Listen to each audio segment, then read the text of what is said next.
Okay, so it is October 1928, London, the capital of an empire that covers a quarter of the globe and contains a quarter of the human race. The population busies itself with concerns of politics and government, finance, production, work and recreation. But how fragile things are, what ignorance there is. And for those, and there are those who are engaged in quite different pursuits. Those who would see an inhuman power come to Earth that would make such activity seem merely a last dance before dying. Over this winter, his taint emerges as never before. The sensitive and the weak feel it first. Few can know the source, but some welcome it anyway, experiencing it a thrill. Artists find their work strangely influenced, and they mine this vein of creativity. Many exhibitions this season feature similar images, a social gathering gripped by a repressed panic, a lake or marsh cloaked with mist, the presence of something that stands just off the canvas. New fiction and theatre bring scenes of upheaval and confusion that are never allowed to reach a climax. Seances and mediumistic exhibitions bring untoward results and end in disruption. And other people are susceptible to variations in mood. They feel new lines of communication opening. Some claim God is talking to them.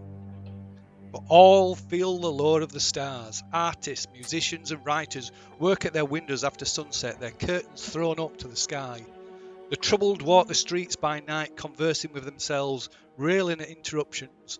Madmen sit in their cells, gazing towards the stars, where the stars will rise. This is why I'm making a lot of money. Man, how can you not get a job acting in circumstances like this? Well, I know I've been terrible. I'm just struggling at this time, even though I'm pretty good at it. I just can't get a break. Your luck is about to change.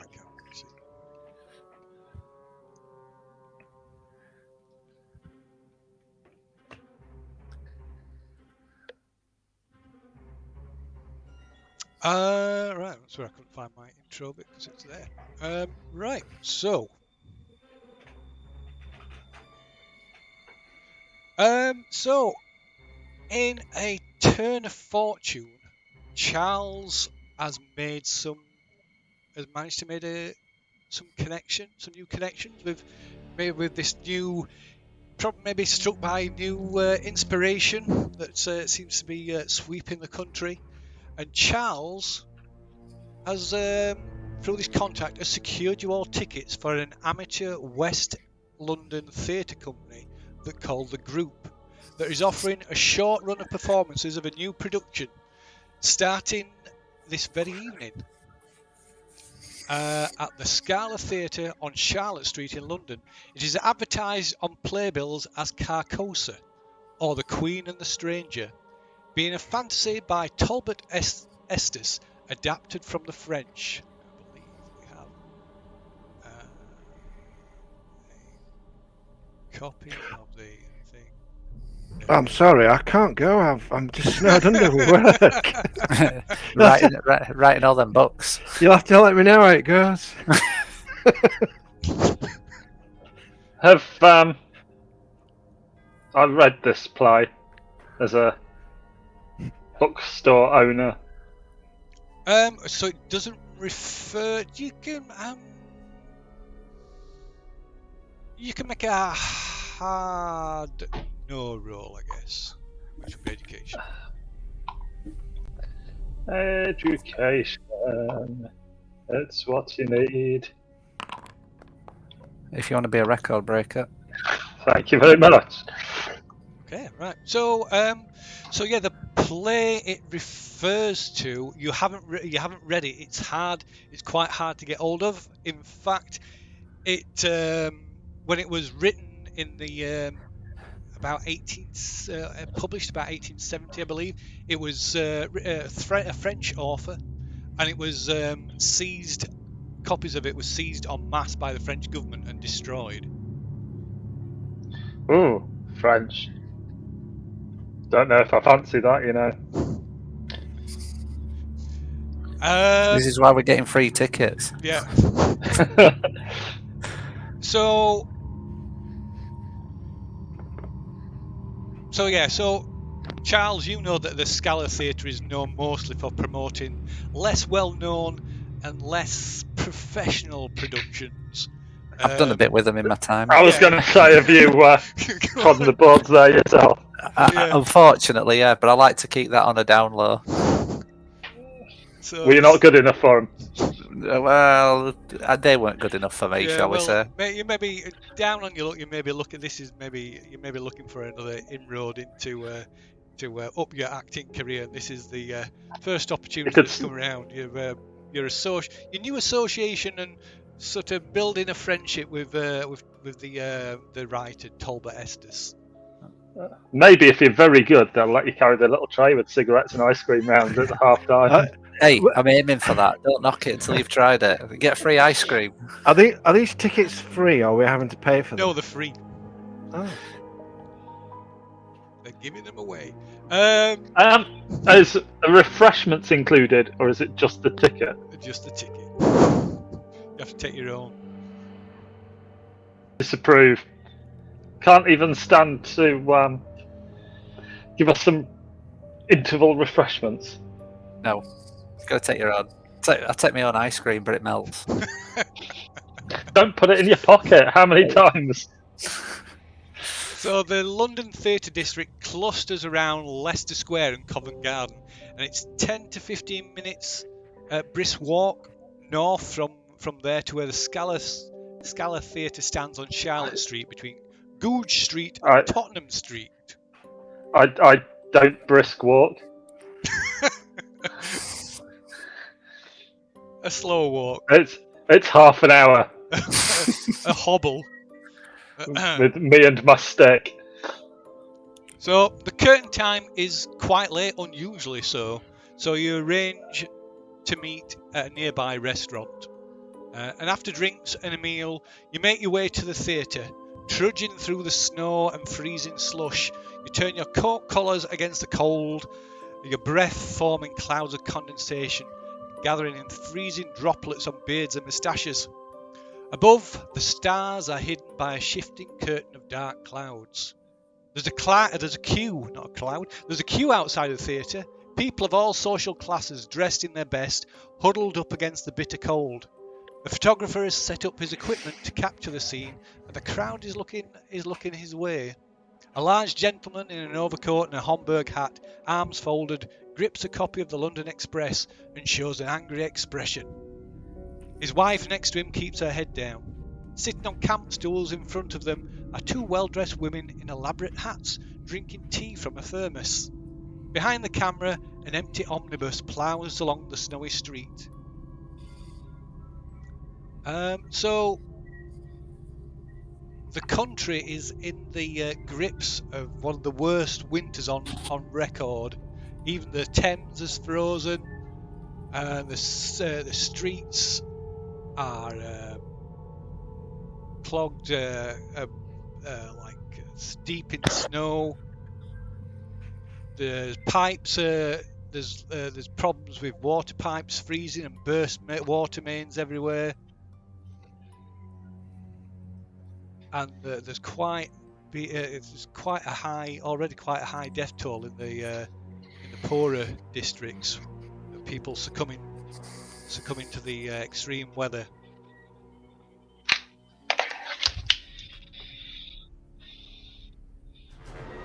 Sure, it'll all be fine with our newfound wealth.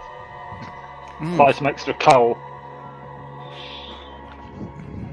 So yeah, the winter has been an unusually harsh one for London and Great Britain in general. By early November, nightly temperatures are already approaching freezing. Heavy snowfall blankets the country, interspersed with sleet and freezing rain, which quickly freezes into treacherous sheets of ice.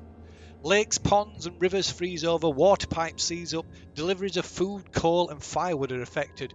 Country roads become almost impassable. Railways, lines and omnibuses run on reduced schedules, and an influenza epidemic starts to stretch doctors and hospitals to the limit. All the while, the cold light of the stars pierces the night sky, casting a baleful glare upon this once green and pleasant land. Are you sure you really want to go to the theatre when the No. weather's like this? No, I want to stay in. Yeah, come back to my house and I'll say, who's got a fire on? got one in every room. Yeah, back to mine. So the doors to the theatre open soon after you arriving to join the queue, and as people enter, they are handed another playbill along with a cast list. Which looks like this.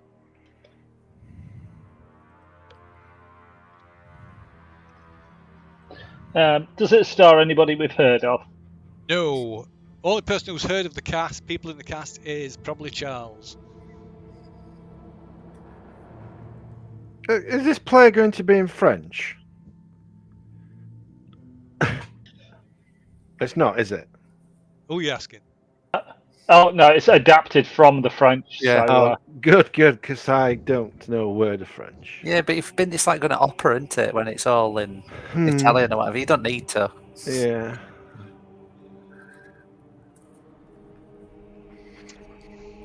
So, like I say, yeah, as you walk in, filing through the doors, you're handed the another playbill with a cast list on. You file through there, through the lobby and into through double doors that are held open by staff into beyond the brightly lit white tile lobby to the interior of the theatre, which is quite gloomy, with a limited illumination coming from gas lamps that are evenly spaced around these dark red painted walls, and from a few foot lamps that below the edge of the stage. And as you take your seats, you become aware that there's a faint, damp odour that pervades the entire auditorium. Lovely. The to be fair, theatre, everybody's probably quite damp. yeah. So the theatre is quite small, but despite it being a small theatre, it's still less than half full.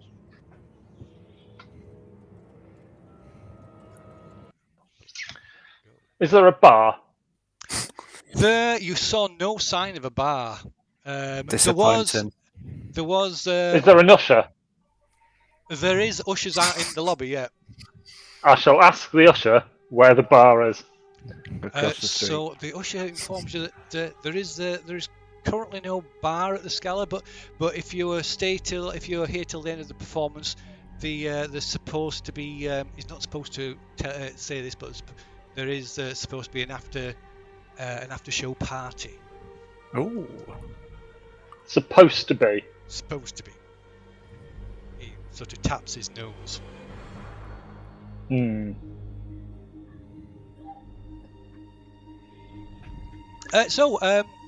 So this is the auditorium.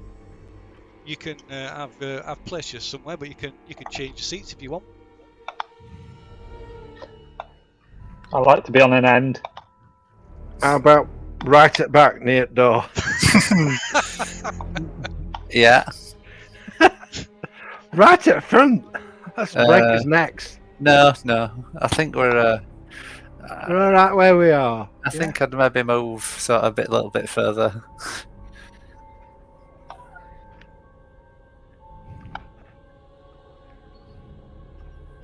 I think we're all right here.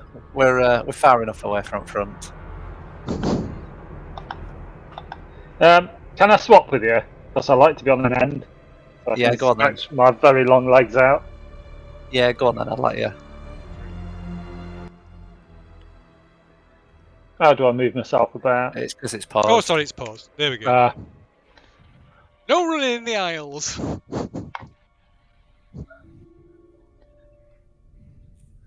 that's considerably better.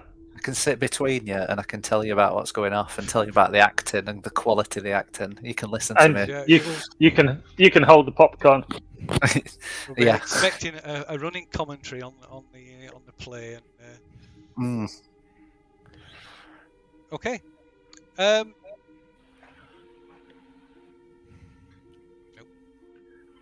Not that.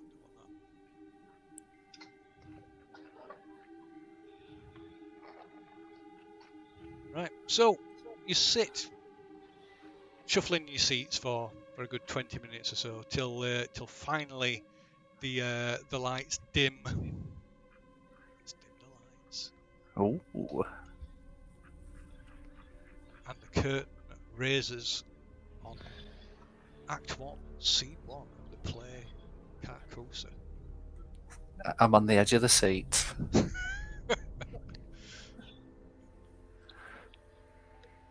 I might have a little nap. You missed best bit. What, the party? No, the curtain going up. Oh.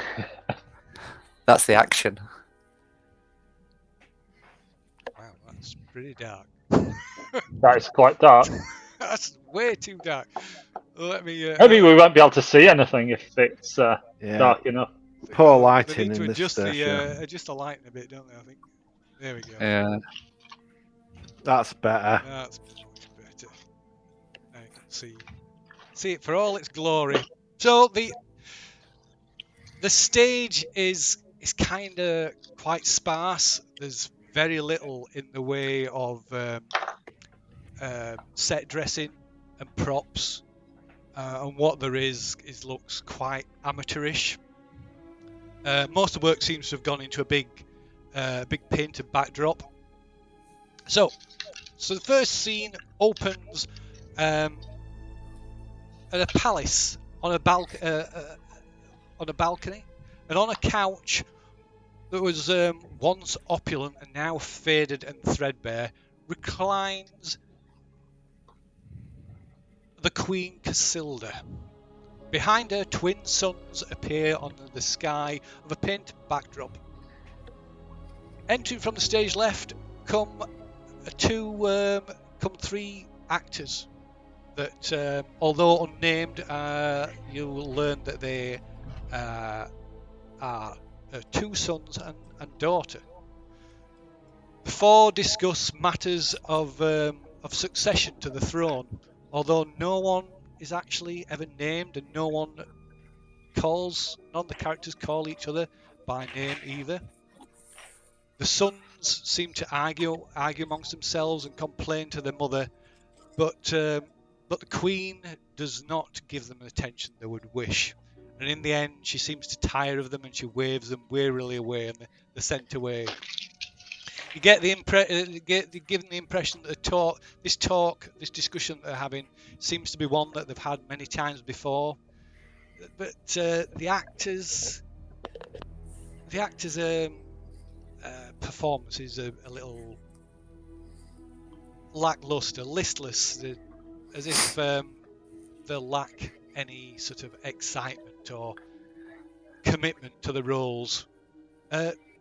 Despite that, the female actors seem to be definitely giving a more accomplished performance than the male actors. And as Cassilda's sons and daughter leave the stage, the lights dim as the stage is prepared for the next scene. So Act 1, Scene 2. Now we see the palace again, where Cassilda's receiving room. The Queen stands at a long table. She reads aloud from a scroll, and apparently a report which names her city as Yatil and her kingdom as Hastur. And she talks of a war that goes on against the kingdom of Alar. So you're aware that there's this kind of a weird sort of heat, almost looks like a heat haze effect, which you think you assume must be coming from the stage lights. It's 4DX. No, I just farted on my seat there, sorry.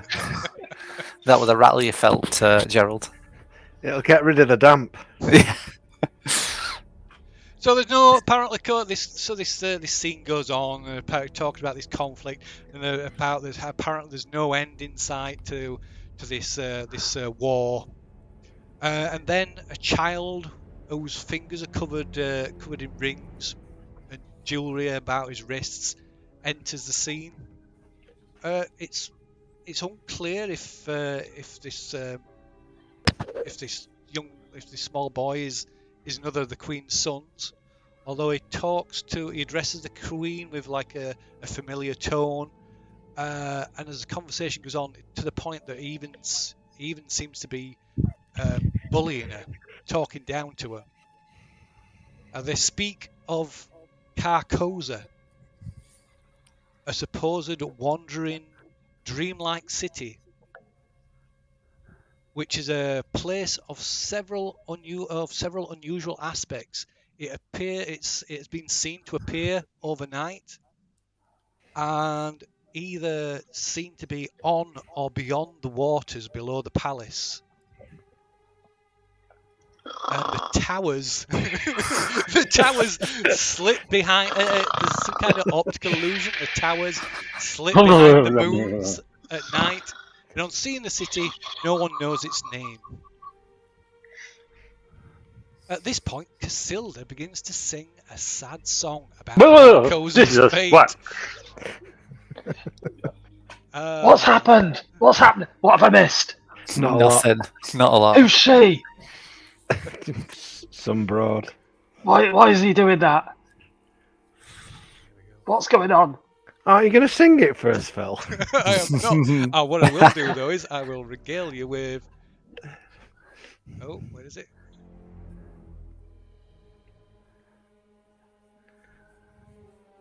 Is that the opening bars of Jaws I just heard? Turn up. That's why there's a shark Nope. on stage. We could sneak out in the intermission. Oh god, that took a while to kick in. I'm going to turn that down. It's basically the same song. Charles! Charles! Yes. Charles! Yes. Is it me? Or is this play a bit shit? Yes. Who recommended this to you? It were free. I don't turn down things that are free. I don't know. If it came from one of your friends, I'd hate to meet your enemies. Gerald, I don't know if you know, but I am from Sheffield, so I like free things. I prefer 4 or 5. You should be up on stage. You do a way better job than the guy that's up there at the moment. Go on. I feel my standards are a little bit higher. Anyone fancy a pint? Yes. So, as the song comes to a close, a man dressed in the robes of a priest enters the stage, or arrives on the stage. Who is apparently called Neo Talba. He eyes the young child with distrust, but it seems the Queen has no power to dismiss this young youth. Neo Talba describes that there is uncertainty in the amongst the population out in the city, and that a stranger has arrived, apparently an unheard of event. And with this gripping news, the lights dim as the stage is prepared for the third scene. Not as much as our interest. Nip out to the nearest pub. Yeah. I wish my ice cream wouldn't have melted, Gerald. It might be better if we're drunk while we watch it. Yeah. Okay. Could have sneaked in a flask. Hard drugs. Well, actually, I'll pass them a flask. Oh, it'll get better now. Do anyone fancy a cigar? Definitely.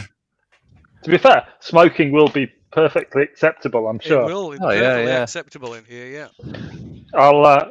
I'll spark up a nice big cheroot and You've just knocked the ambiance up in here a notch. The excitement level's gone up a little bit now. Yeah, special effects, you see. Oh, a cigar. Oh. I'm Tell sure me Charles more. has got some critique of the performance. Yes, it's not it's not the best work I've seen, shall we say. It's a little bit lackluster, and I've seen more excitement from a slug. More enthusiasm. Okay, so the next, as the lights come up on the third scene, I'm not going to read out the third scene. You're gonna, I'm going to give it to you yourselves. Ooh. It's because it's that exciting. It is. I'm going to go and have a cup of tea. Let's see. So that's something. So that one.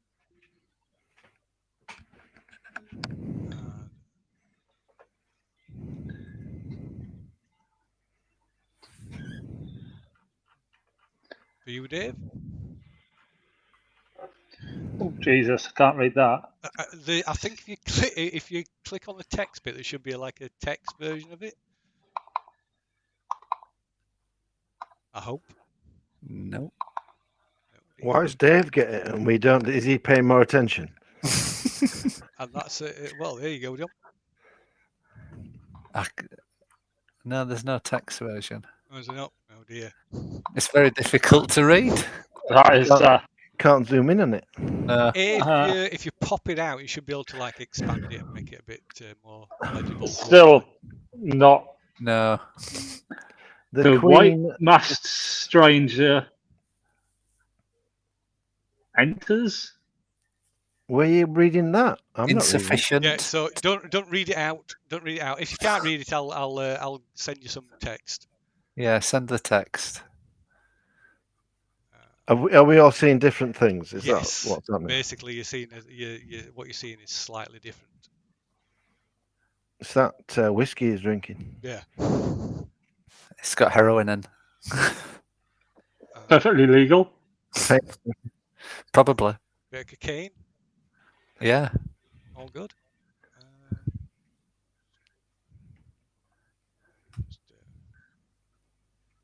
Just get this for you.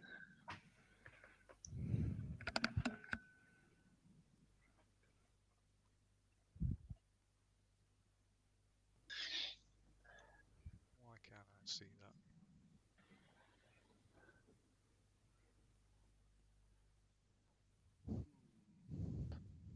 One moment.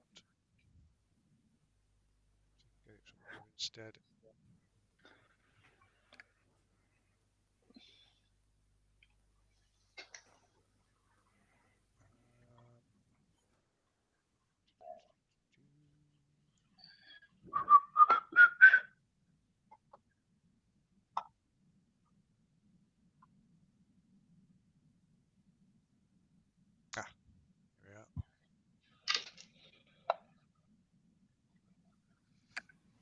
Okay, so this one is yours, Dave.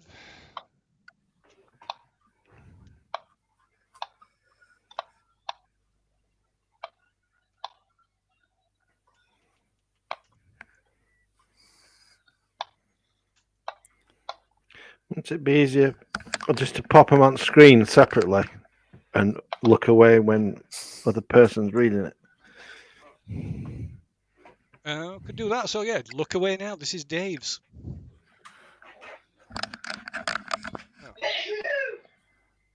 Let's not let me narrate it. Oh. Can you see that in chat, Dave? Yeah. Okay. Sorry. Yeah. Right.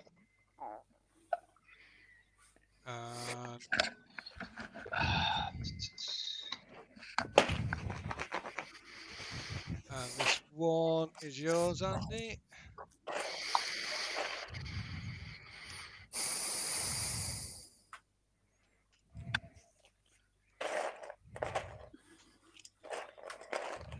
And this one is yours, John.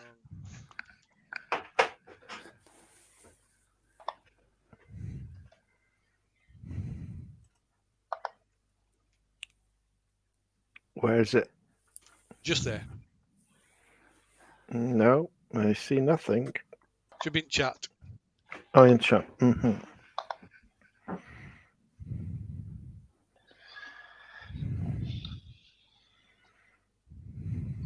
Just let me know when you've read them. Yeah, I'm done. Well, Oh, mine is the actual what was on before the yellow one. What was written in yellow? Just a more legible version of it. So who's shout? What have they shouted from the back? Somebody's shouted from the back. Get off! Yeah, Yeah, get off. shit. Is it the lone guy, or can I see? So yeah, looking around, you can see there's a guy about at the back of the theatre.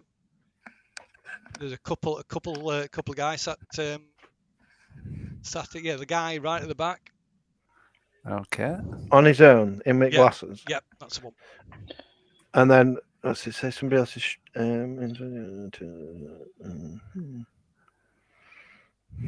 Okay, so have you all read that?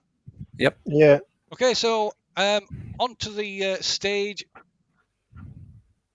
steps a robed and masked stranger, who immediately throws up his arms, and behold the yellow sign, and reveals this symbol on his chest and his across the arms of his robe. Which believe God. Looks like Phantom of the Opera. Yes. There we go. Okay. At this, you can all make a sanity roll. That's how bad the play is. Yeah. Yeah, it's killing my sanity. Oh, that's the yellow sign. Okay, so you make a sanity roll, but you don't suffer you don't suffer anything, any ill effects of the loss. Just record the if you lose anything. Have I lost a luck point? By coming here. Oh, Super unlucky. Naughty. Everybody lost a luck point. Did you notice that? No, We've been drained of luck. Not that we've got any. I mean it's unlucky that we've come here. It's your fault. Yeah. I know. Oh, don't I know it? Sanity, come on. Is anybody? Not that we're like. Nobody has failed their sanity. That's cool. Not that we're a blame culture, but it is all your fault. Noted. Right, so you three kind of sit there nonplussed, but around you there's gasps and cries from the other audience members, and then the stage lights go down and the house lights go up. As the first act finishes. Is that gasp at the guy with this? Did you say the sign was on his arms? On his chest, sort of on his chest, Oh, on his chest. like, kind of like hiding it with his arms, and he holds up his arms and reveals this sign, which declares behold the yellow sign. The yellow one in triangle. Everyone gasps at the reveal of that Yes. sign. You can also make a spot hidden roll as well. The three of you. Try. Come on. Oh, we're on a roll. Oosh. Look at that. No Get sanity some. losses, spotting everything. Okay, so wow, We're trying to find some sort of level of enjoyment. That's what we spotted. So you notice that as the actor playing this stranger reveals this sign, the actress playing Cassilda, she suddenly looks away,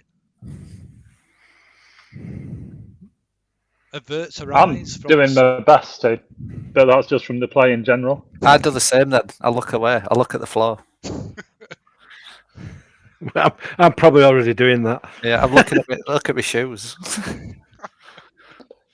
Can I ask Charles, how long has this play been out? How many performances have they done?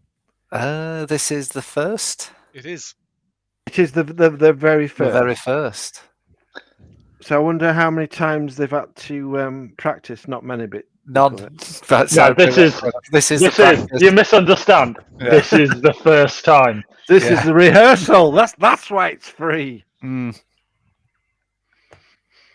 And probably the last. Yes. Okay, so as the house lights go up, all around you there's a mixture of reactions. A couple of audience members appear to have been overcome by mild hysterics, and further to one side, there's some muffled sobbing coming from this couple. I think it's What? Gerald at first. What's wrong with these people? Are they not enjoying it? I'll be honest, I was almost in tears at one point when I realised that was just the first half. So a few rows in front of you, there's a couple of gentlemen are like conversing, and as they continue to talk, the voices, the volume of the voices becomes quite loud as they talk about the play in not very kind comments about it.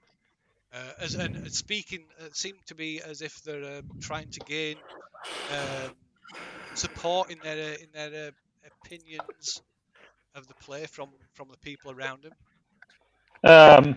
This is the interval now, isn't it? It is, yes. I'll wander. I'll stand up to stretch my legs and just like wander past them and go, absolute bobbins, isn't it? It's terrible. It's a disgrace. It's a disgrace. I can't believe I've wasted my time and my money. Did you have to pay? We got our tickets free. Free? It's scandalous. They should what, be that we paying got them us to free or watch that you it. paid? I'll be honest, I kind of missed a bit in the middle because I might have gone to sleep. Would you like a cigar? So I paid 2 shillings for this. I think you've been. They saw you coming. I think you've been had. Name's Gerald, by the way. Right, he takes a cigar off you and then kind of seems to forget you're there and starts ranting, and him and his companions just start ranting to each other. You notice that a lot. So these people are in the minority. Most of the audience members appear to be like spellbound, almost like entranced by what's and are sat with like this look of anticipation, waiting for the next part of the play to begin. Whereas there is a few people, particularly ones nearer the front, that just get up from the seats with this look of disgust or disinterest on the face. There's one woman who's been dragged out, apparently against her will by her husband. Got the right idea. Are we going to seriously? Are we going to go to the pub? Because this is just quite tedious. Maybe we should just watch the next part. Maybe it might pick up. Might get better. I do find it odd that there's this weird reaction going on with a lot of the audience. And it does seem to be a very much love it or hate it. The guy that came on at the end, the guy with the mask, I think. Oh, and the yellow paint. Yeah, there was the audible gasp from everybody. What was that? Why did he have yellow paint on this? I left my glasses at home. But No, he was wearing yellow and he had a mask. Yeah, but what was on his chest? I couldn't. Some squiggles. I couldn't quite make. Looked like a big question mark from where I was. It's like a dot and three lines. Three lines, squiggly lines. I don't know. Never seen anything like it. It's all a bit rum. Does Charles actually know any of the actors or actresses? Does he just know them by name? You're not friends with any of them? No. Oh, God, no, I'm not friends. I wouldn't admit it if I were anyway. You wouldn't be friends with them anymore after seeing them perform. Yeah. So he's got a vague. I sort of know they are. Yeah, no, he knows who they are. And it's more the writer, the director. He's got kind of struck up a fledgling friendship with him in the hope of reinvigorating his acting career. Might not be. Not so much now. On the thing what you gave me to read, I looked for whoever was shouting from the back. Did they hear somebody shouting from the back? You can ask them. Well, I was like rubbernecking, looking for who was shouting. So, did they not do the same? No. And can I? I'll get up and I'll walk to the back and see if I can find the guy that was shouting. Did you say I couldn't hear what he said? He was just couldn't make out what he shouted. Didn't So really yeah, say. so it's- Just that he was shouting. yeah, it's just like this unintelligible shout. So I'll go right to the back then. That guy on his own, into I think you said I thought it was him. So I'll wander off down the back and see if he's there still. Okay, right, yeah, he's still there. He's sat there. He's not shouting anymore, and he's kind of got transfixed, almost this transfixed upon the stage, and you notice he's vomited all over himself as well. Did he? He Classic. shouted before the man in the mask came on stage, didn't he? Yes. Are you okay, sir? I'm noticing the vomit. There's you might want to go and get cleaned up. You seem to have dribbled. He kind of looks down at himself and takes a moment and looks again and seems to come out of it suddenly like like jumps up and says, "Oh my god!" and he dashes off out the doors. Is there any? Was he eating or drinking anything? Nope, no sign of any well, not anything they're eating there. The sign of his what he's been eating previously. Oh, that's going to make a horrible stain on that chair. And I'll just wander off back down to them. Okay, as you're wandering down, the lights go down again. Oh, good, it's starting again. Oh, I don't want to miss any. I might sit next to a complete stranger. I'm back on edge of my seat. Should we do that? Shall we just like go and sit next to random people? I'm going to go and sit here because I'm hoping that she's not going to snore like Me. yeah, like Gerald. Yeah. Okay, right. As the lights come up on the first act or the first scene of Act 2, you see before you on the stage a room in the palace that has been taken over by this masked stranger. The surroundings. I've got a really big hat on there. Like a 10-gallon hat. Yeah. I like how your tokens side on like you've gone to sleep. Yeah. It's like you're laying I'm just down. stretched out over like 3. So the surroundings of this room look quite severe. One of the principal actors in the play enters the room to talk to the stranger. So you learn this is Thale, one of the Queen's sons.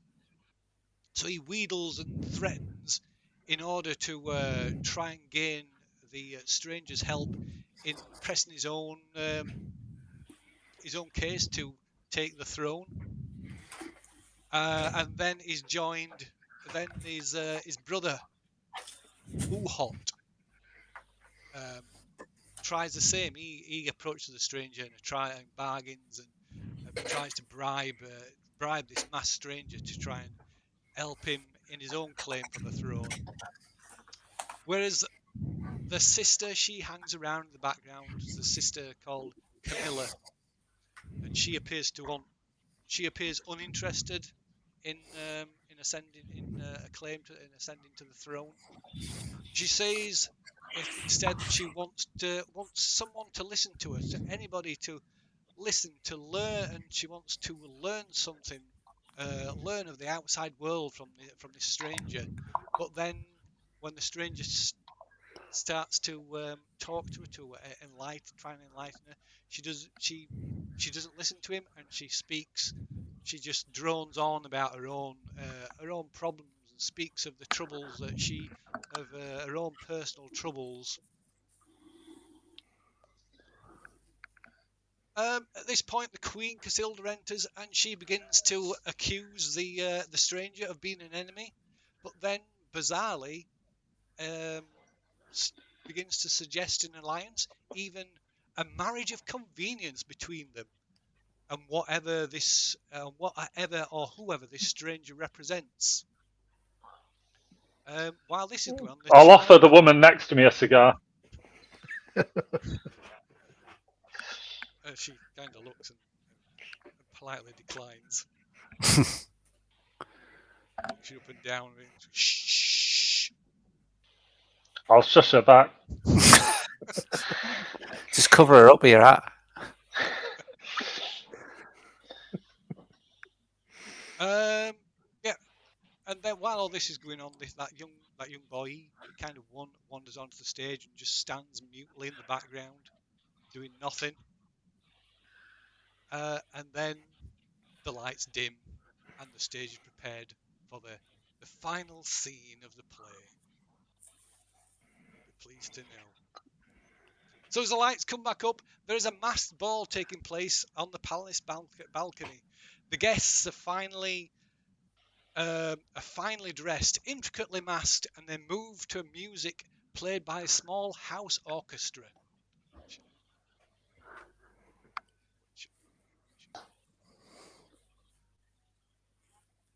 Oh, somebody's got the mobile on. Oh God, I hate it. That's so ignorant. So rude. Right, so now there's the cast has been joined by a few extras on the stage to make up the numbers, to make it look like there's actually a party going off. Although it doesn't do a brilliant job. In fact, some of them end up knocking over some of the stage props, some of the cardboard props that are supposed to be representing some of the pillars in this ballroom. Just a quality production.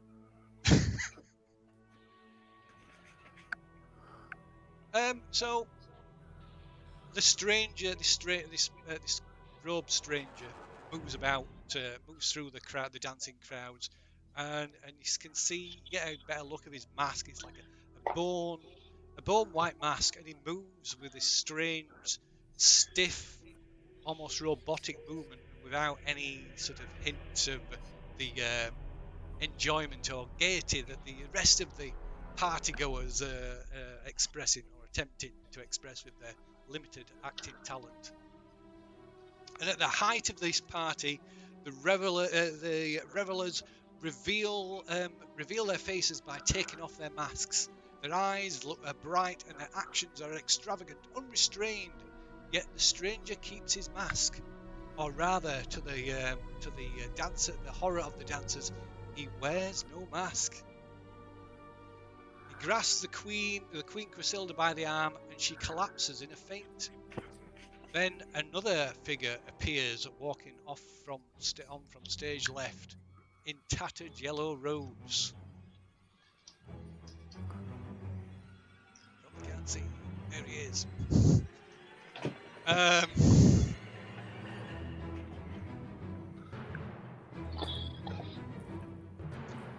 So he's huge, and he kind of staggers slightly. Obviously, must be stilts he's walking on to give him height, and he sort of staggers and totters about the stage a little bit before he regains his balance. Almost dropping this sword and a torch that he's holding. So this torch doesn't emit any light, but there's this kind of black smoke that puthers from it. He talks to the figure then in yellow, in his tattered yellow robes, then talks to the Queen and the priest. And from a side amongst the revelers, it is clear that now everyone who has seen the yellow sign must wear the mask, must always wear their masks, and that Yatil has become this mythical city called Carcosa, and they are no longer, any of them, entirely human. And at this, the king disappears, or kind of totters unsteadily off the stage. Out of the crowd, out of the fear-stricken crowd, there runs a small child who runs over to the stranger, who has himself fallen to the ground for some reason, and taking the stranger by the hand, they both walk off stage following the king. As the play seems to be coming to an end, and the audience appears a little bit confused as to what's happening and is it actually ending?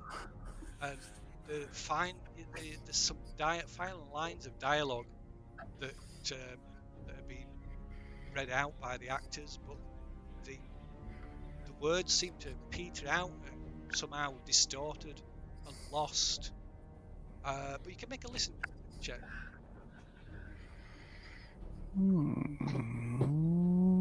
Listen.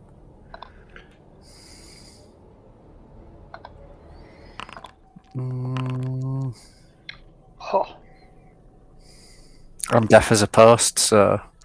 go me. Oh, check that out. Boom. I've moved it back, so I can't hear properly. So Gerald and definitely Charles, who's probably enwrapped by this fantastic performance, trying to soak it all up and learn something. You hear this. It's really hard to hear.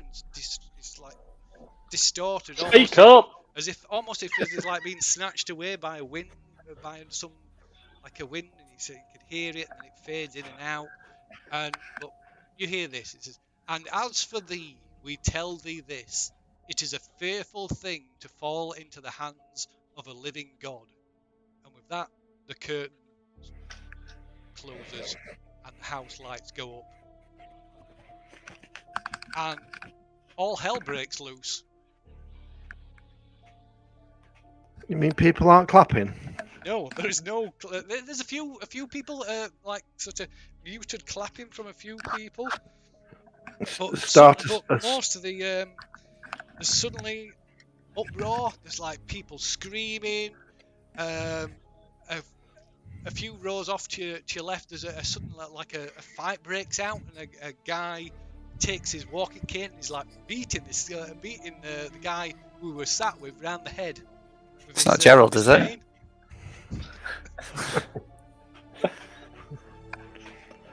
I don't think I'm going to be able to recommend this production to any of my friends. No. Maybe my enemies. Yeah. Two people, yeah. Two members of the audience, two men. They rush forward like screaming in rage and try to clamber up onto the stage, like trying to rip the curtain down. And some stagehands rush in from the sides and try and after physically tackle them to the floor to stop them trying to rip the curtains down. They'll be wanting a refund. I do, and it was free. I can't see this. There being many more performances of this play. It is quite dire. So behind you, the on the row 2 rows behind you, there was two men sat with a young woman. They just suddenly erupt in like screaming and shouting and just brawling amongst each other. And the two people, and then the two people from 2 rows further back, they just go like clambering over the seats and just join in this massive brawl. Oh, it's like a Saturday night out in Sheffield. Yeah. Yeah. I'll just shake my stick at them angrily. Oh, that'll teach them. Right, Young people today. 6 years ago, I'd have been in there. So there's probably about half of the what's left of the audience is like just brawling or stood around just screaming and ranting. There's one couple that you saw before that were sobbing at the end of the first act. They're just sat in absolute streams of tears, with the rest of the audience like get up in a panic and just flee the auditorium. I'll make my way down to them, and I suggest we should leave as soon as possible. Yeah, all seems to be kicking off. Yes, it's maybe a police issue. I've not got my fighting boots with me. Oh, shame. I think we should leave. Sidle out of the door. Okay. Pretend that we were never here. Okay, right. Let's agree never to speak of this again. Ever. It can go into your special part of your brain with the caves. On the leaflet what we were given, did it? What was the name? Was the stranger? Is the actor named on that? Yeah, And it is an actor's name. I shall give you the playbill again. Just what? And then the King in Yellow, is that person named? Yes, it is. It is. Michael Charles Easter's daughter.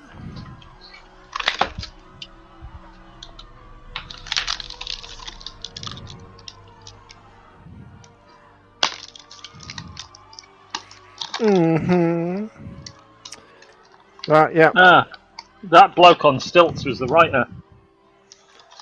He's on something. Glue.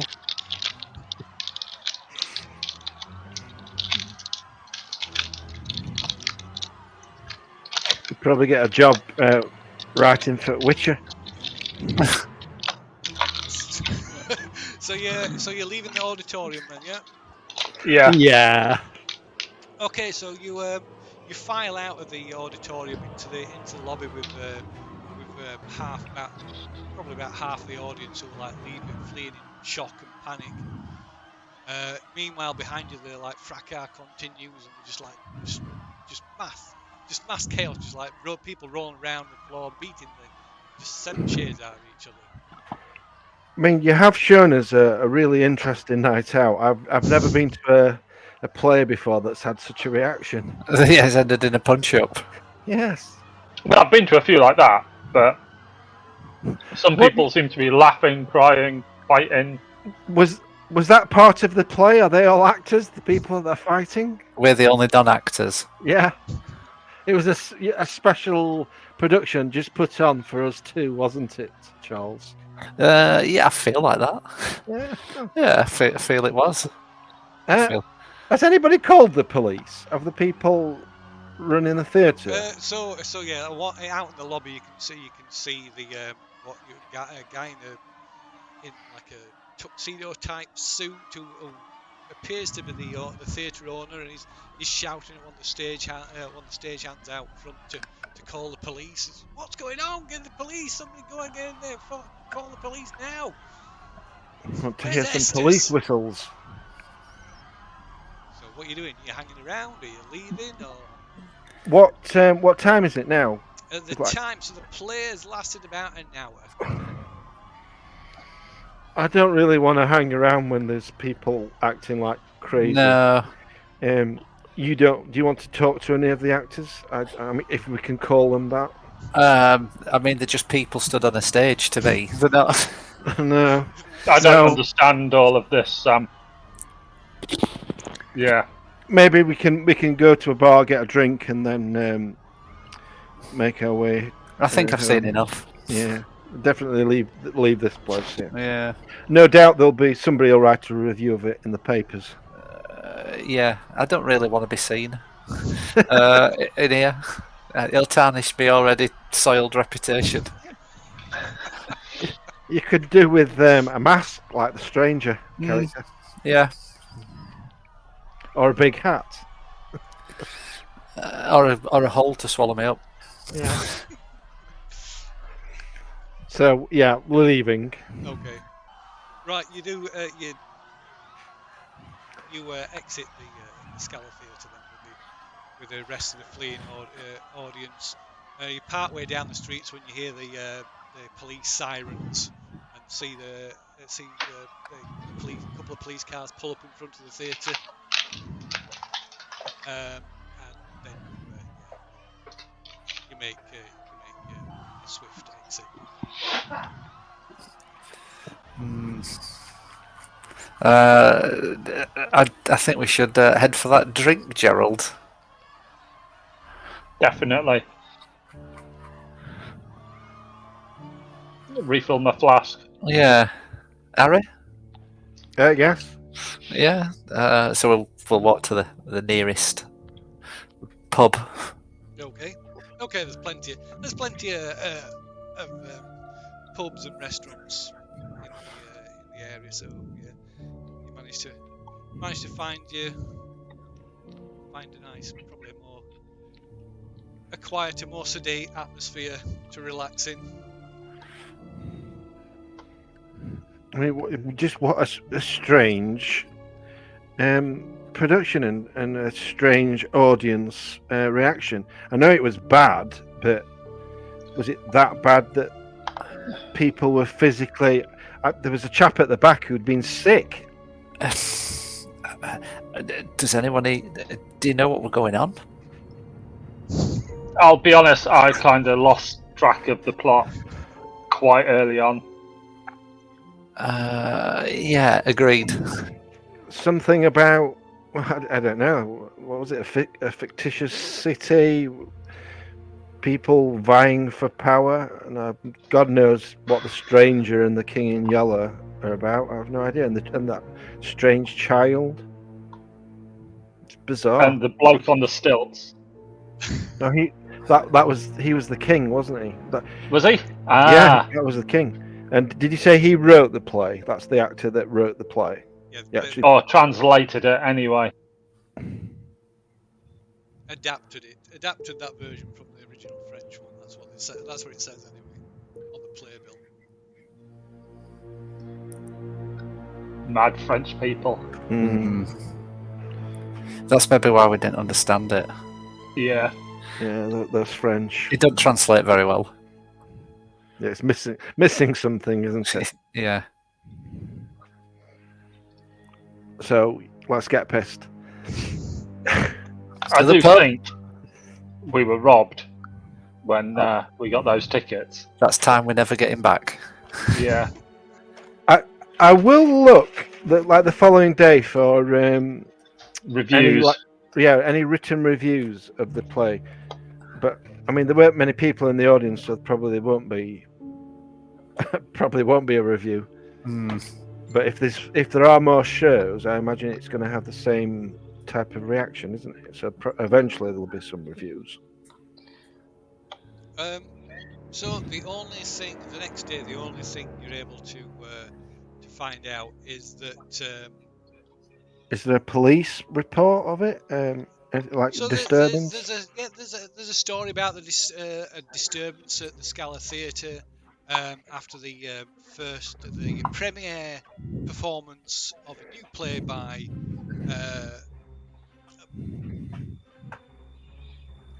Talbot Estes.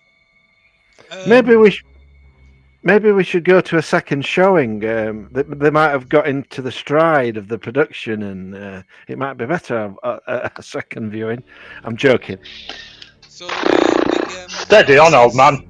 Get a second viewing. The story says there were several. Are they going to get one? Several arrests, and that the owners of the Scala Theatre have banned the theatre company, the group theatre company, from any further future performances of the play. Oh, I think they got off lightly. That's the end of that then.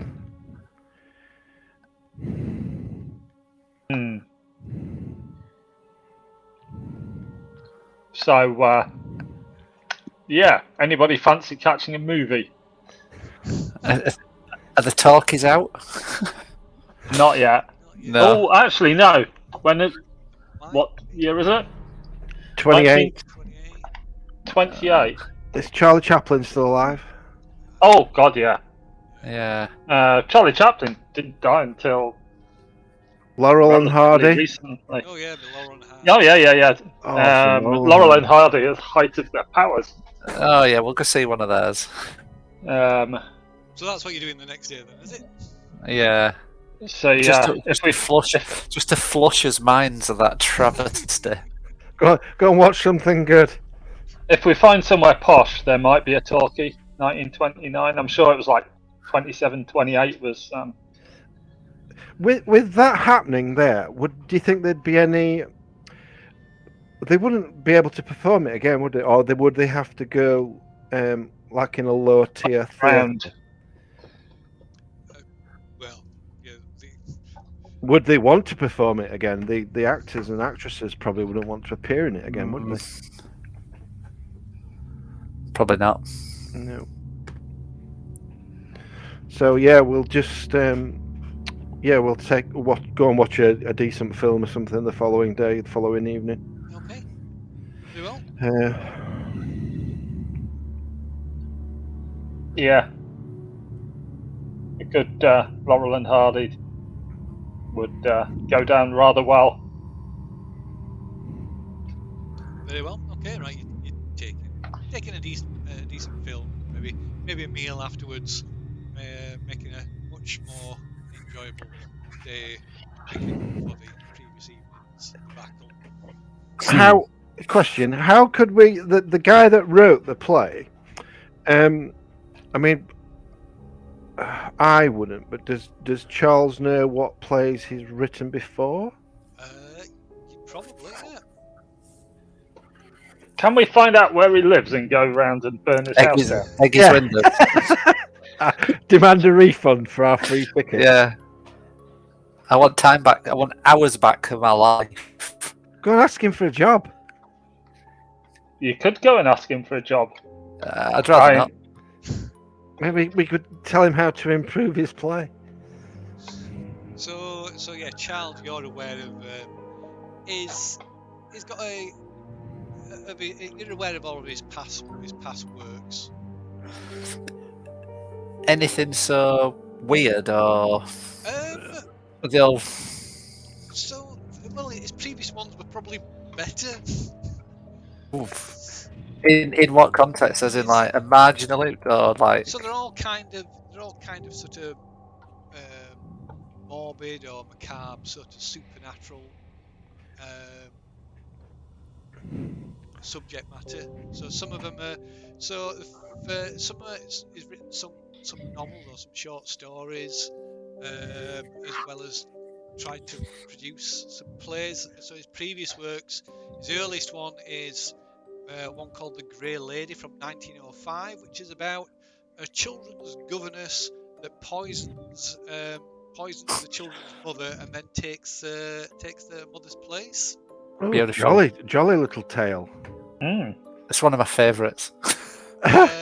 Then in 1912 he did The Haunting of Agatha May, which was about a young woman that is the only one who can see what happened to the previous owners of a country home. Oh. They actually sound quite good, both of those.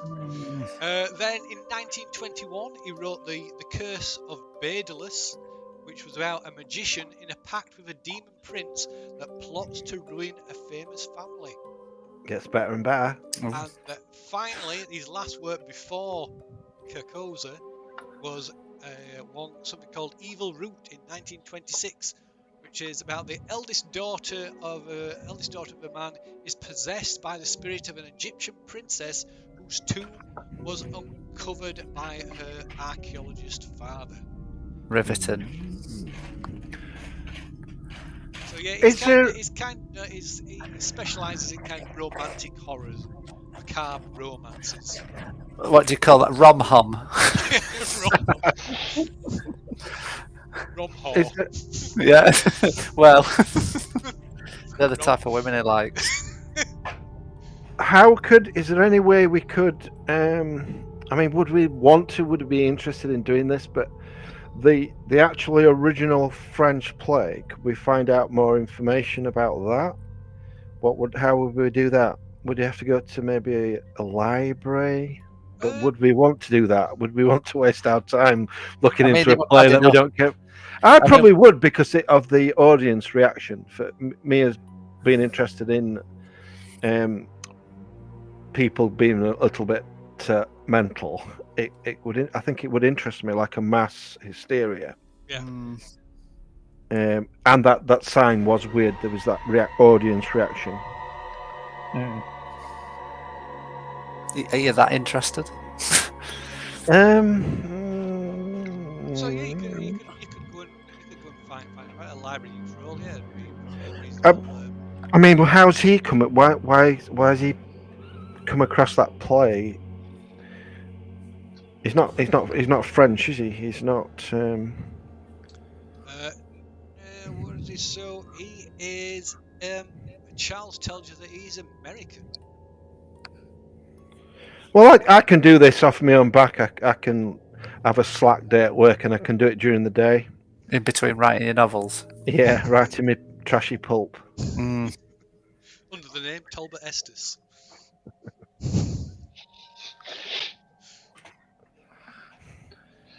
So, yeah, I'd go to the London Library and have a see if I can find anything about this play, the original, Does the anybody French. else want to do anything?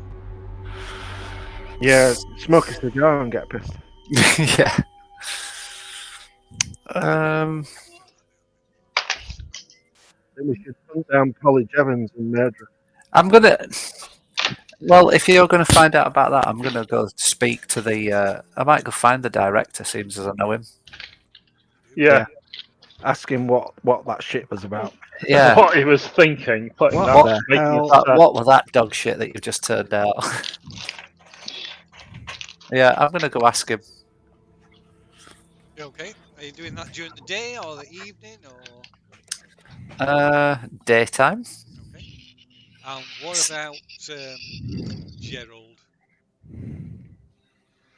I'm going to see if I can track down any of his previous works. Okay. So we can do that during the day, and then in the evening we could go and watch Laurel and Hardy and meet Yeah, her. and have dinner.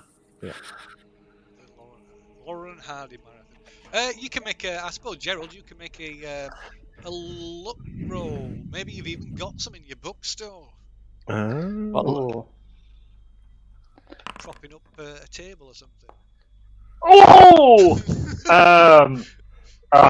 I'll spend a point of luck. Okay, so you've got one of. You can choose which one. You've got one of his works. So that would be the Grey Lady, The Haunting of Agatha May, The Curse of Baedalus, or Evil Root. Oh, That's the worst title of the four. which is the most recent apart from? Evil. The most recent is Evil Root. Yeah, well, I'll go with that. Okay. Sounds like an absolute banger. You know it. So yeah, I know you find it somewhere. I don't know. You tell me. Is it like wedged underneath the short table leg? Yeah. Doorstop. Hanging from a hook in the toilet. Yeah, I'll have a read of that, see if it's as bad as what we just watched. So yeah, spend most of the day reading that, or at least a few hours. Having a good chuckle. So Mr. Bancroft, Harry, you can make a library use roll, I guess. I do have a little skill. Not much. Oh, I've done it. Right, so we'll come back to that in a moment. So yeah, so Charles, of course you know where Talbot is currently staying in London. Of course I do. Sort of, You've been told to stay away at least 3 times already. Stop pestering me before I have an injunction against you. Is generally the answer I get. so he's got an apartment in a kind of rundown, one that once was a sort of a well-to-do area of London, but it's now sort of run down, and it's got a sort of top floor apartment in this building, which is currently rented, along with his friend and publisher Michael Gillen, who is another American. So you go up to his apartment, knock on the door, and after a while the door's opened by his publisher, by Michael Gillen, who is quite old. He's oldish, about in his 60s, grey hair, big open face. He walks with a limp due to rheumatism. Despite that, he doesn't use a cane. He's quite smartly dressed. He probably more so than Estes. And he clocks eyes and he says, "Estes, is that young actor friend of yours? Is he here?" That was an Irish American accent, by the way. Hey, Estes. So he opens the door and kind of like shuffles over to one side, goes back and sits in a chair. And Estes comes over to greet you.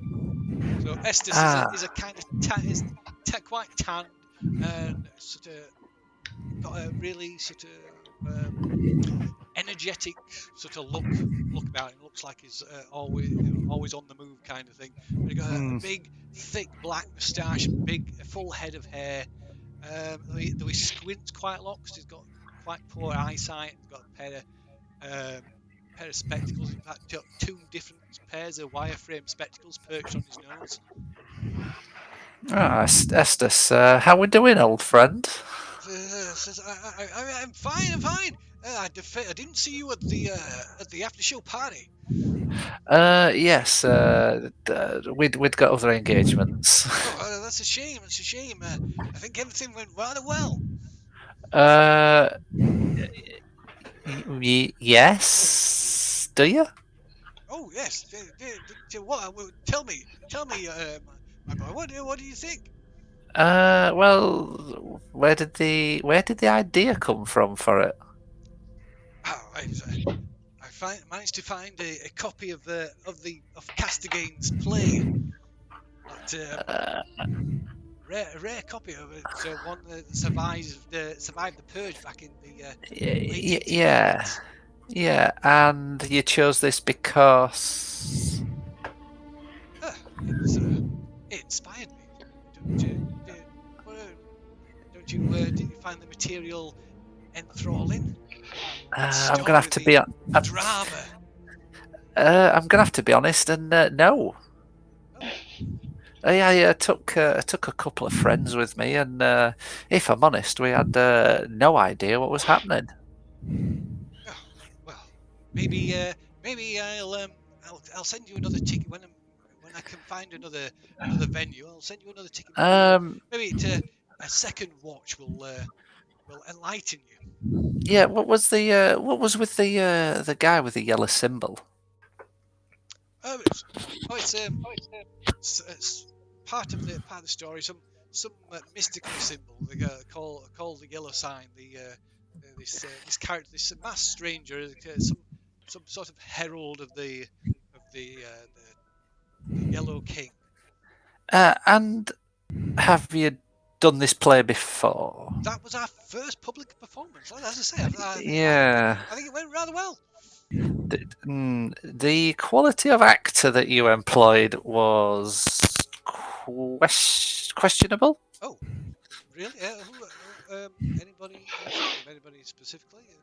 Maybe all of them. I find that's perhaps a little harsh, Mr. Aster. I mean, you didn't really pick anybody of my caliber. Oh, I see. You think you would be better suited to one of the roles? Any of the roles?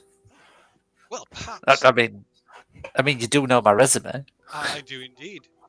Exactly. I do indeed. Exactly. I had you penned in as a stand-in. If one of the main actors was had to step down. Have you ever noticed anything weird with the audience? Well, I think any work of art should seek to inspire some degree of fervour, don't you? Do you? I mean, you say that, but would you consider somebody vomiting over the self fervour? Well, any kind of reaction, it's quite an extreme reaction. I would say that's a win, wouldn't you? Yes, I would. Yes. I wasn't aware of that. That's quite interesting. Where did you get this play from? Where did you acquire it? Oh, I came across a copy at an old book dealer over in France. Do you have any other copies, or have you adapted it that I could? I just have the one. Do you think you could get another copy for me? I'd be interested to read it. It's highly unlikely. I'm happy to lend you my copy. If you could, that'd be fantastic. I mean, if you could lend me the copy, and then I can get up to date, on any parts and that for any future. I'm sure it'll enlighten you more, to open you up more to the premise of the text, the subtext of what actually is happening. I mean, you know me, I like to digest it. I like to get into it. I like to feel the character. Yes. Yeah. I'll go and get it for you. I would. Excellent. Do take care of it, though. I would require it returned once you've finished. Of course, I'm sure. Oh yes. It's in safe and capable hands with you, Mr. Aster. Without question, you know these things. Never an issue.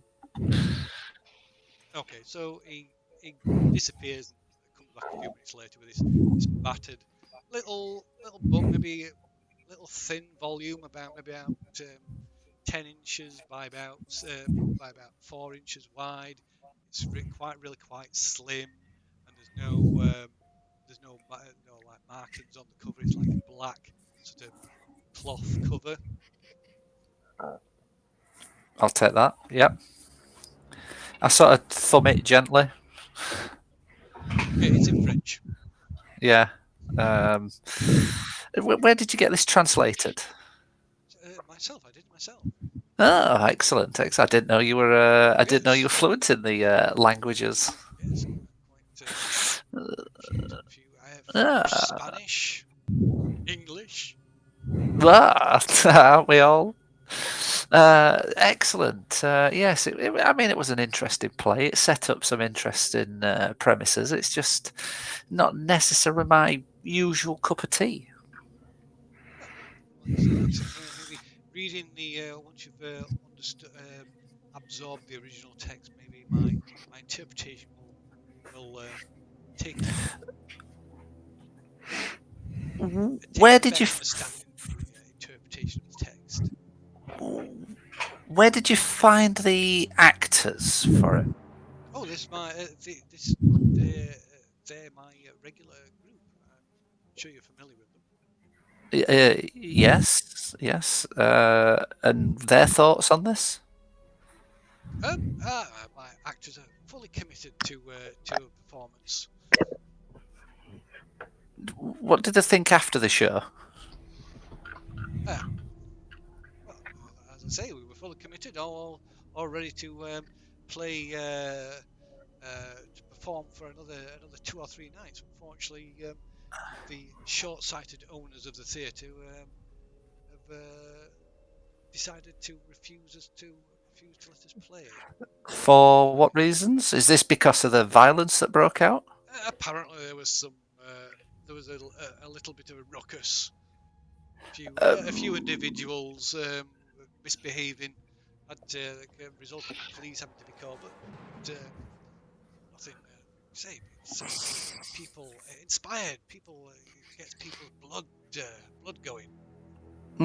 Yes, I noticed. I mean, we'd have come to the party, but I mean, we were me and a couple of friends were off put after the little ruckus and the police turning up, and not really seeing what we expect from the theatre. Like I say, perhaps my I know walking the boards and treading the boards, but it was treading on people. I think it's a little too experimental. My latest work. I mean, lately I've become. I found being invigorated. My creative juices have been more driven, insightful. What's given you this drive? I'm sure this past year, I've particularly around this time of year, just feel this untapped level of inspiration. Have you done anything that's led you to this?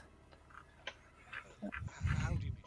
As well, did you just wake up and feel this inspiration, or? Just inspired, yes. One morning, it came upon me. I was sat late one night, pondering. In fact, I was working on my translation of the book. And I was sat at my window, and yes, I was inspired. Interesting. I wonder if I'll find the same inspiration from. I'm sure you will, my boy. I'm sure you will. From this, I do hope so. I mean, I'm glad I can borrow it for a time.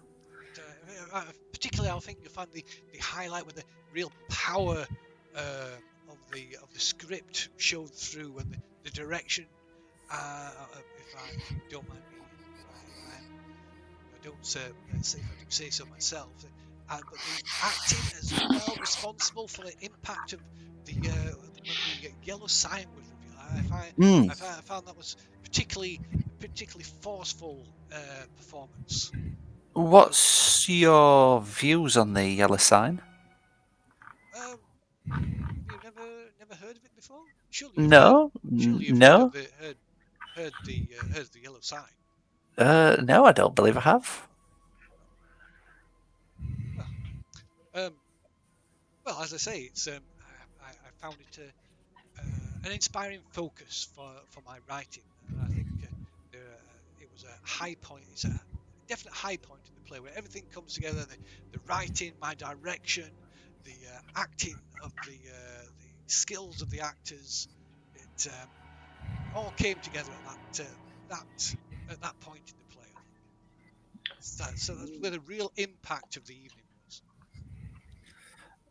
Yeah, I get that. It's well, yes. I was left speechless, we shall say, along with my.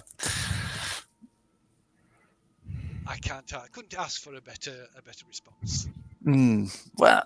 Well, yes. It's an interesting one, shall we say? So I'm hoping to get the same response from the material as you did. I'm sure you will, my boy. I'm sure you will. So yes, I may be in contact with you at some point then over this, and pick it up with you further about maybe some openings you've got. Yes, I'll always be on the lookout for fresh young talent like yourself. I'm sure we can get you over your past difficulties. Yes, let's not talk about those. And find you some talent. I do have talent in droves. I'm hemorrhaging talent. It's just untapped. I'm sure it is, my boy. I'm sure it is. Yes, I mean with a I do rock a steady 55 in the arts and craft of acting.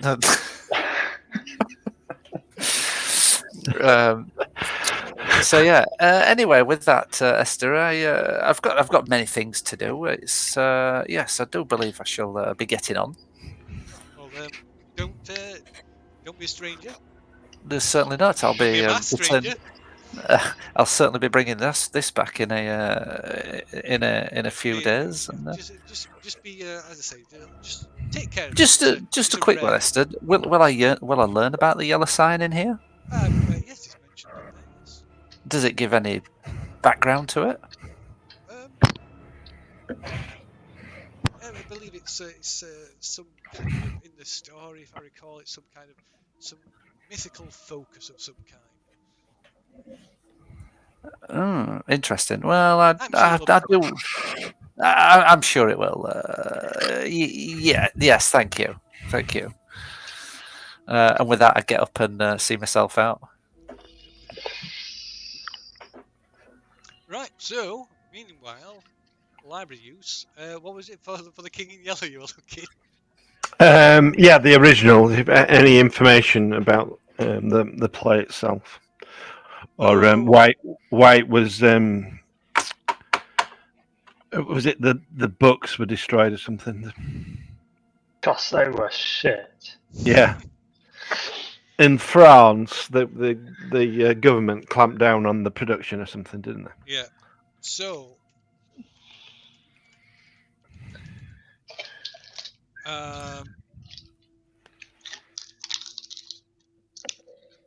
So an English translation was made by an unknown author, unattributed author, in about 1895. The original is in French and is rumoured to have been penned by someone called Thomas de Castigain. They don't happen to have the English copy in the library, do they? Oh, Can I it's going to make it. It'll make a look now. do they let you download the books? Might have it in the restricted section. Because I think my friend's got a French copy, but that's going to do us jack shit. What do you want me to roll? Look roll. Make a look roll. They might have a copy in the restricted section of the British Museum Library. So yeah, the French, according to done it. Well, they've gone and done it. According to the stories, the history, all the copies of the French version were seized and destroyed by the French Third Republic, just almost immediately after its publication. There are a few copies of the English translation, one of which is held in the restricted section of the British Museum Library. Is there any reasoning to why they destroyed it? Does it mention the public's reaction? The reaction to it was violent. A violent reaction towards it. The government and the church spoke out against it as being rebellious and blasphemous and a danger. Just regarded it as a dangerous work. Though there's nothing, nobody seems to be able to have been able to point to a specific thing in the book. You know, there were no specific words or no specific theme or anything in the book that was directly seen as revolution, sort of being dissentful or anything like that. Just the text as a whole. I'm presuming I can't use my library card to withdraw the library book. No, you're not being able to take something from the restricted. You can make a credit rating roll to be able to get access to it, though. Because normally you need written a letter of recommendation to get access. I'll give it a go. Credit rating will suffice.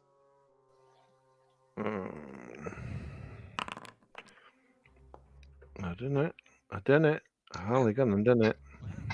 So yeah, you're granted access to the copy in the restricted section of the British Museum Library.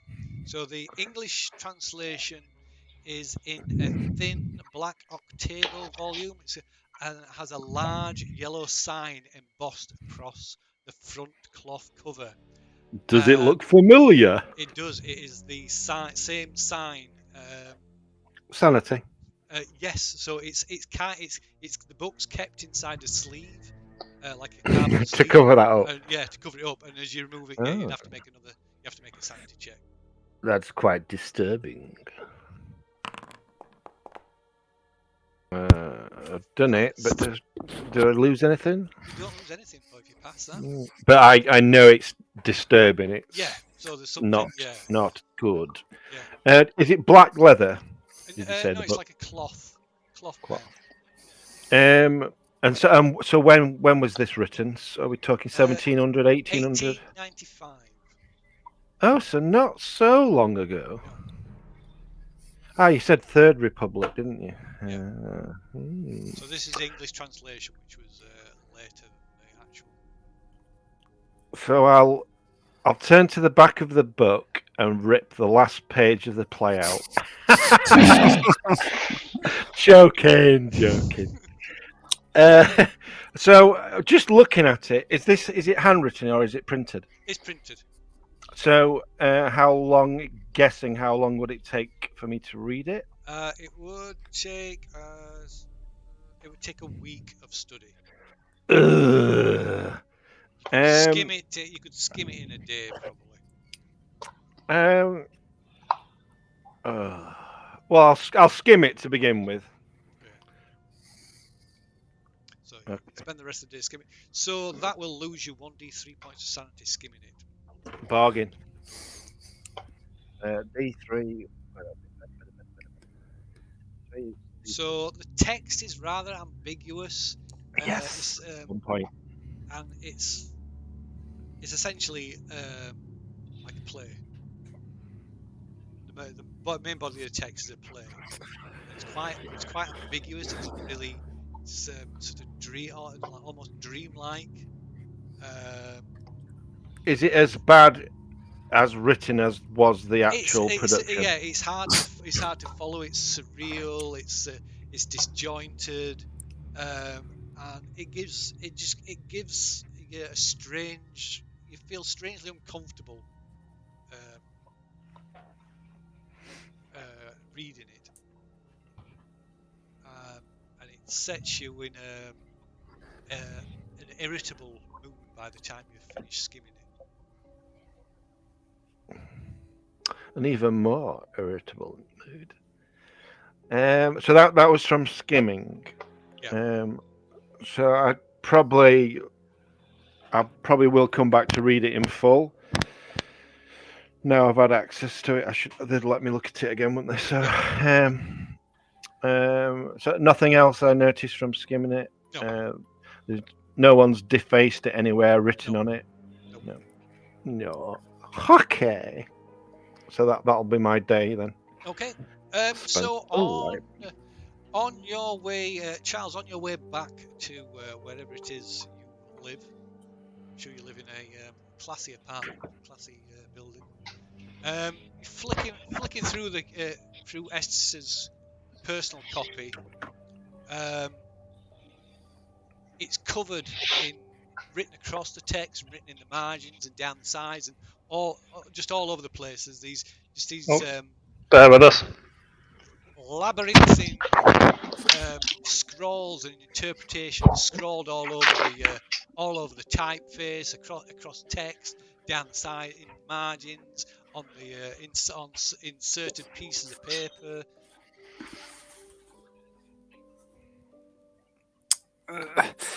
Does this look like it's made by?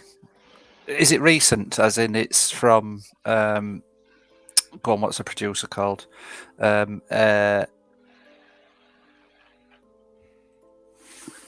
What's his name? Eustace or something. Something like that. Is it? Sorry, say that again. What were the producers? Does it look like it's his handwriting? Yes, yes, it's Estes. Estes, that's it. Calder Estes. So it's all Estes's own handwriting and scroll and scribble. Yeah. Is it legible? Yeah. Well, it's not. Yeah. You'd be able to read it. It take a while because it's like kind of crabby scrolled writing. So, but it's his attempt to appears to be his attempt to translate sections of the book.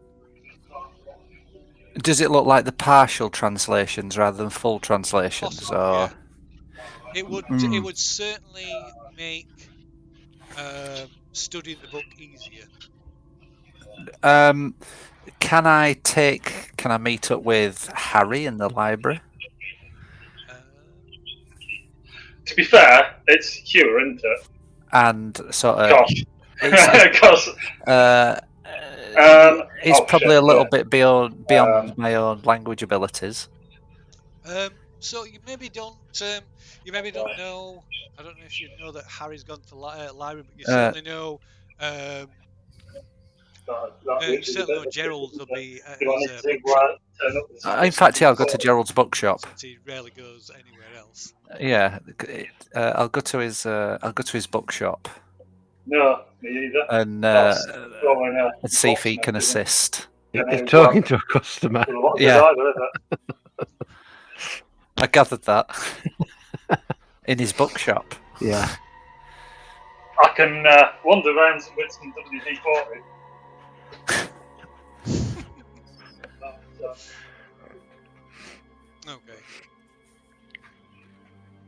Okay. Question. Yes. Have you taken a hit point off me by any chance? No, I have not. Oh, because I'm. Oh, is it because has my hit points changed because of my strength and size, haven't they? Yeah, possibly. Yeah, they are. It has because I've got. Possibly, yeah. No, I was just thinking, Constitution can side. you open No, I the should still have 9. door shutter from the outside? Did I get a point of damage? Must have had a point of damage in the last game. Oh, Maybe right. so. Size 55, Constitution 40. That would give me 9 hit points. Yeah. I didn't notice that before. Maybe not. Well, I can wander around with some WD-40. Did they have that in 1928? Maybe he's got a secret formula and that's what he calls it. Brute force and ignorance.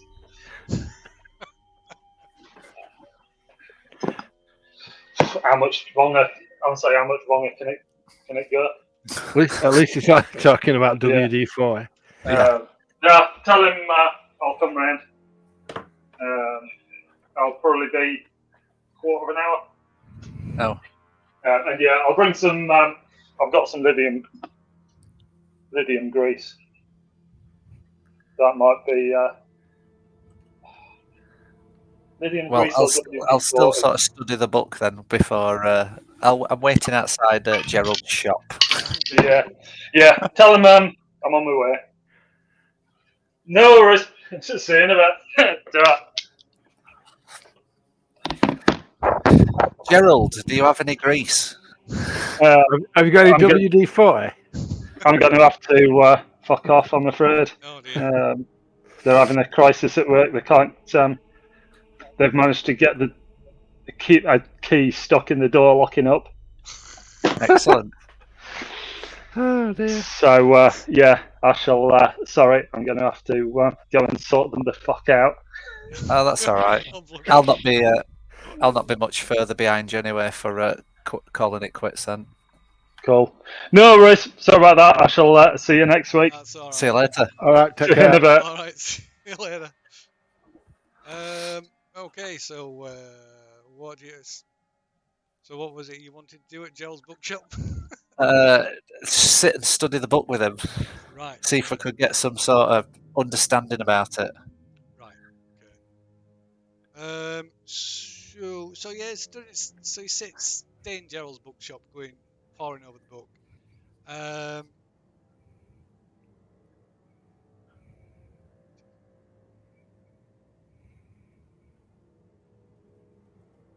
So it'll take you several days to make any sense of it, particularly because it's the French version. So you'll have to refer to since you're not fluent in French, you'll have to refer to like a translation text, which no doubt Gerald will He'll have one. possess. Yeah. And yeah, so despite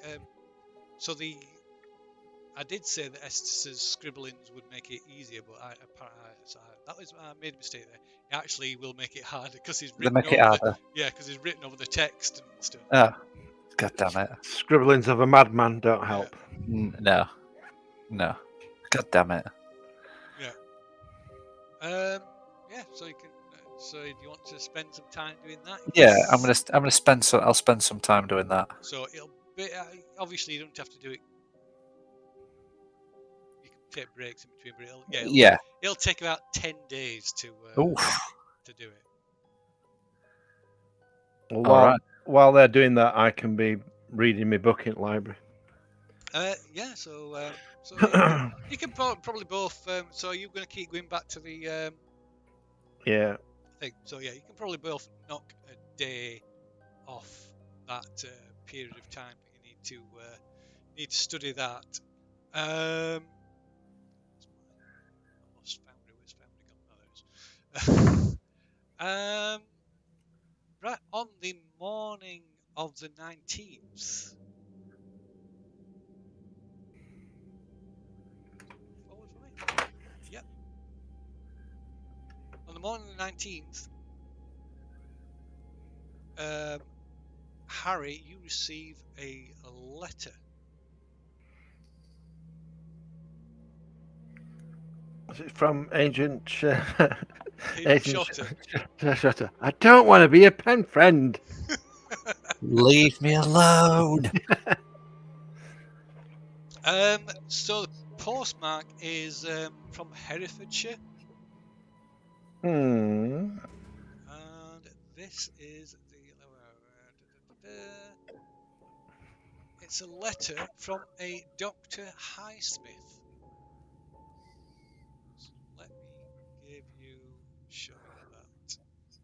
Not somebody I know already. No. You can make a no roll actually. Oh. Is that what's that? Is that intelligence or education? From me. It's education, idea, intelligence. Oh, my best skill, which I'll no doubt fail. Nope, got it. Okay. I do know him.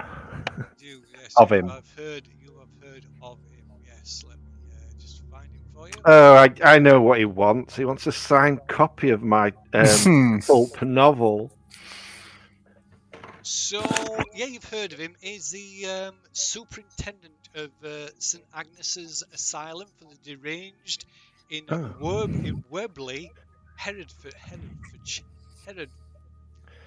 Down south. Well, to the Oh, we west, are down south. Yeah, you're down south. It's to northwest. It's towards Wales. And yeah, you've heard of him.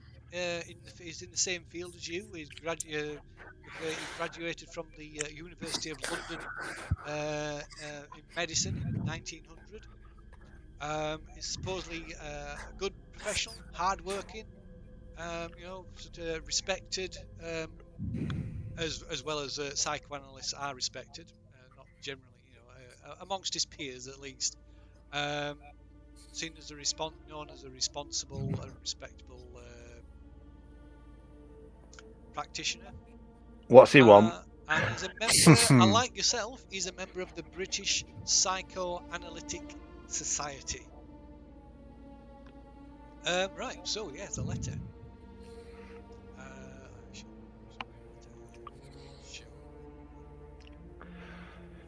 Does he want me to go and look at one of his patients?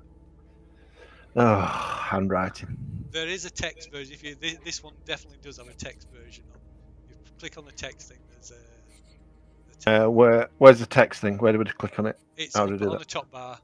Just click on where it says text at the top. See it? Nope. No? Nope. Oh, okay. I'll read it out to you then. How about that? On the actual letter, this pop out and close. Oh, is that all you can see? Yeah. Maybe I have to do it separately. Oh, that's it. I've got it. I've got it. So, shall I read? I'll read it out anyway for the benefit of those who can't see Hey, it. Royal Mail have done the job. It was only he only wrote it yesterday. Yeah. Much more efficient. Less people to deliver to. Yeah. It's not bad.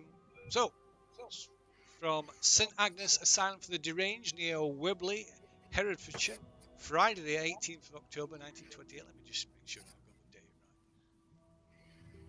right. Yep, it's the 19th. Yep, we did well to set that off. We did.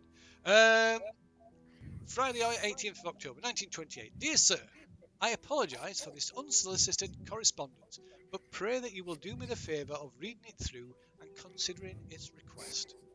This letter comes to you as the author of the paper Basic Anxiety and Ontological Insecurity. See, thought it come in that one. Which, if I may say so, I much admired, particularly your analysis of the work of Dr. Karen Horner. Or Horner? Wow. That's what it says. I am a consulting doctor at St Agnes Asylum in Herefordshire, and I am seeking an expert opinion on how to proceed in the matter of an inmate's case. If I may prevail upon you, these are an outline of the facts. Patient W is a young man from a good line, who, holding no employ, spent much of his time before his admission in private study. In the autumn of 1926, a terrible accident occurred and W's father and sister were left murdered. W, much troubled, was committed to this asylum shortly thereafter upon the application of his brother and the diagnosis of the family physician. W is suffering from extended bouts of scotophobia that give him temporary but intense anxiety. This has proved treatable with medication, and I am of the happy opinion that I may recommend his release when his period of mandatory confinement comes to an end this November. Here the problem arises. W's brother has been urging me to recommend his continued residence. I am surprised at our playing opposite roles in this not uncommon disagreement, and I find the stance of the family unusually rigid. I am currently at a loss to understand the motive. I am hopeful that you will consent to an interview with me on this matter. Again, I regret this communication without our previous introduction, but my closest colleagues have not the patience for psychoanalytics that I believe to be the way to examine such cases. There are some unusual aspects here, and perhaps this might be an interesting study for you. I shall be visiting London for a few days beginning on the 28th of October. I shall be staying at the Great Western Hotel. Please contact me there should you be willing to meet. You are, of course, very welcome to bring a colleague or assistant should you so wish. Your obliged and obedient servant, Charles Highsmith. If only he'd have sent me this letter a couple of days earlier, I could have met him at the play and treated him. Do I know of the case where this chap's parents were murdered? Let's see. And he wasn't the murderer, was he? Well, you don't know. Because if he was, he can stay in jail. Stay in an You asylum. you could probably go to make a library news roll at looking for some through newspaper archives at the library. No, that's where I'm spending my time. So yeah. Library. We'll not be spending 21 points of luck. So, no. You could push it, of course. No, it's just easier to go and see him in and find out what's what. It's not a case I've heard of. I presume that he's probably murdered his parents. That's why the brother doesn't want him released. No, but if he'd have murdered his parents, he would have been hung, wouldn't he? Unless he's insane. Yeah. But I doubt he would have been released. Would be released. So maybe he wasn't involved, but he witnessed it, something like that. And it's affected him. So could I phone the hotel where he's staying and ask if it's okay if I could meet him of an evening after I've spent the day in the library? So he's not there yet. He's going to be there on the. Another 10 days away, isn't it? Yeah. Oh yeah, sorry, my bad. All right, so nothing I can do at the moment.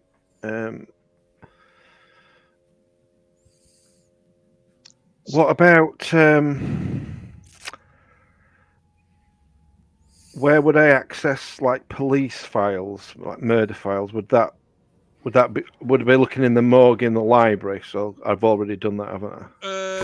It'd be a separate so police police station, files you'd have to. Yeah, you're not normally going to get access to them. They'd be actually a police station. All right. Could I get a librarian to look? Well, like I say, you could push the roll and get a librarian to help you look.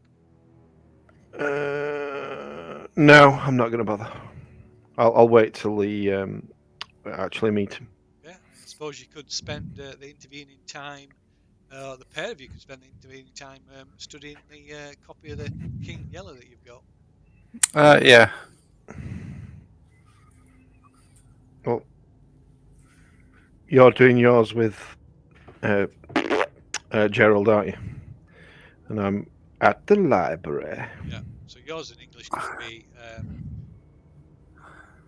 Charles has got a French copy that's got notations in, and he's got Gerald helping, presumably. So that is. God, it's that long since I've looked at this because nobody's ever actually had any books to look at. Is it knowledge roll? Education roll? It's education or read language roll, isn't it? Get. And if I've skimmed it already, do I not lose? Do I lose? As much, do you? Or anything? I've lost a point already. Yeah. Is that taken away from what I roll for the full read? Yeah. So.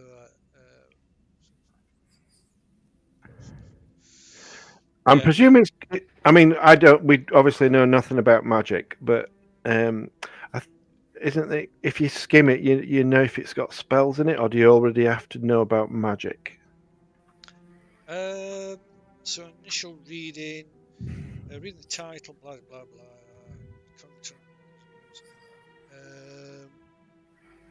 It is a language skill roll. Initial reading can be swift and may represent the reader only having skimmed the book, sufficient to gain some insight regarding its contents, or it may be a cover-to-cover reading. Initial reading can take as much time. This may be minutes. Whether a reading roll is called for to make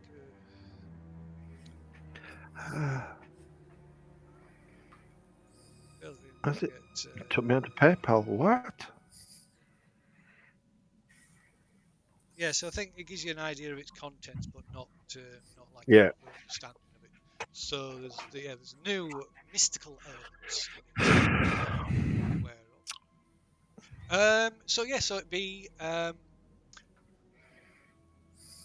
it would be a read English roll for Harry, and it would be a hard English roll for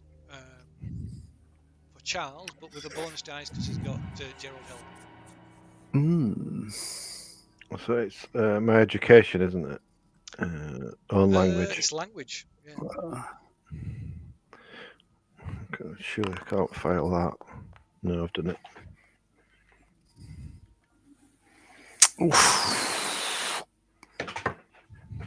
Why is it not rolled? Has mine rolled? You're not logged into Foundry again. Again? Mm. Oh. Oh, there you go. Yeah, you're here. Oh, I just have to. For some reason, it chucks me out without chucking me out. There we go. 79. No, that's me. No, that's you. Sorry. Where am I? Oh yeah. So it'll be a Let me hard. do it. It'll be a Yeah. hard education roll with bonus. There we go. Do it again. No, fail. No. What luck have you got? 35. I'm going to spend it. What's that? 9? Yeah. Yeah. Okay. Right then. So. But you do realise we're reading the same book. Well, they're not though. Yours is in English. Is this the original, isn't it? Yeah. Yours will have the good stuff. Hang on. Hang on a minute. How come mine says spend 34 luck to pass?